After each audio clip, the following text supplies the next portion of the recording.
Stories from the Storm is a project of the Houston Flood Museum in partnership with Houston Public Media and is supported by Houston Endowment. Visit houstonfloodmuseum.org. I was trying to beeline it straight for the truck. And then that's when I'm walking and into a manhole I go.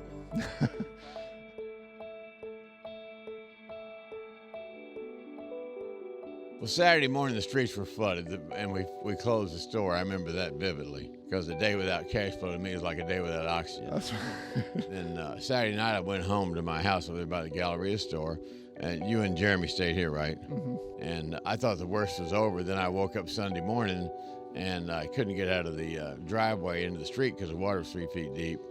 I finally got on the 610 to drive out here, and I went over the first overpass, and the cars are coming the other way on the freeway. You know, that's when I knew the shit had hit the fan.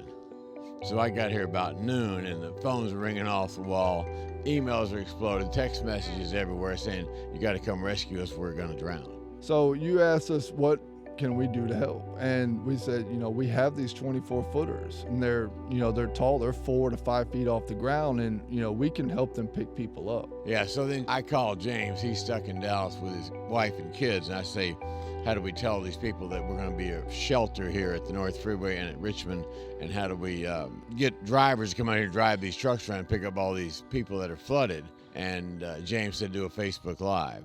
Within a couple hours, that Facebook Live had 4.5 million views. Yes.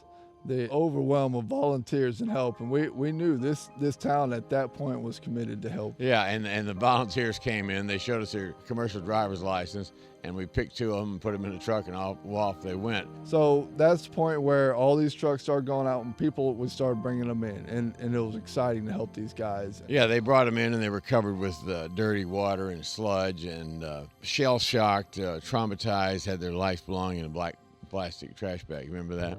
Then about 8 o'clock, I sent these brothers out to get another load of people that were flooded over at I-10 in Wallaceville. You remember that? They go over to get these people, then it got really dark. It's still very hot and humid, raining cats and dogs.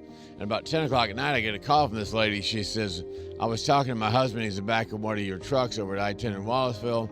There was a lot of people in the back of the truck with him because we had to load them up in the back of the truck like cattle. There was no place else to put them. So we had 8 or 10 people in the back of that truck. She said, and all of a sudden, everybody started screaming because water's coming in the back of the truck.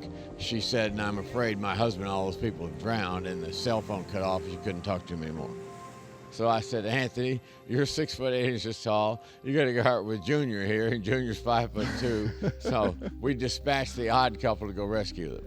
Yes, and we knew that it's going to be a bad area. Once we drove by the exit at Wallaceville, you couldn't even see the stop sign. The stop sign was underneath the water. So all this time, you're thinking you got to get out there and rescue these people before they drown, right? That was the only thing we could think of, is how much time we got because the water wasn't letting down. It almost felt like you could still feel the water rising. And I'm starting to walk, and I'm trying to skate left and right, find the curbs, find the trees, find the poles, find anything that I can, and then find the highest ground. And I found this great route. I was like, okay, we can make this route, get to our truck, get back off the route, and get these people to safety. I was trying to beeline it straight for the truck. And then that's when I'm walking, and into a manhole I go. So you followed a manhole. And when I pushed on that cement, you can just feel the cement just tear the skin off. But that wasn't the thought at the time. Skin didn't matter. Didn't matter. Life mattered. And the only reaction I had was my hands went out, and my hands are sitting flat on the cement. So you're totally submerged. Totally submerged. I caught myself and literally tried to push up enough to grab a breath of air, and then I went back under. And so it pulled you back again. Pulls you back in. And you're reaching around, there's no ladder there. I pulled myself back up and literally just ripped the skin off, but I pulled myself back out. So we get over to where our truck's supposed to be, and the truck's empty. And we had wondered what had happened. 610, it's bare at that time. And we look across the way, and we see this truck sitting there, and it has a trailer on it, but with no boat.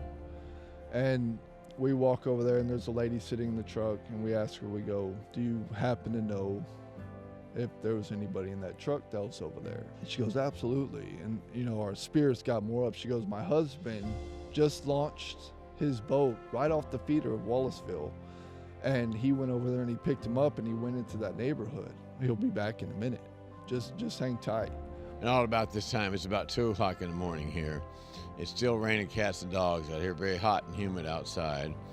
And we got 250 people asleep in here, and all this tension is just unbearable for all of us, and worrying about you and Junior and those 8 people in that truck.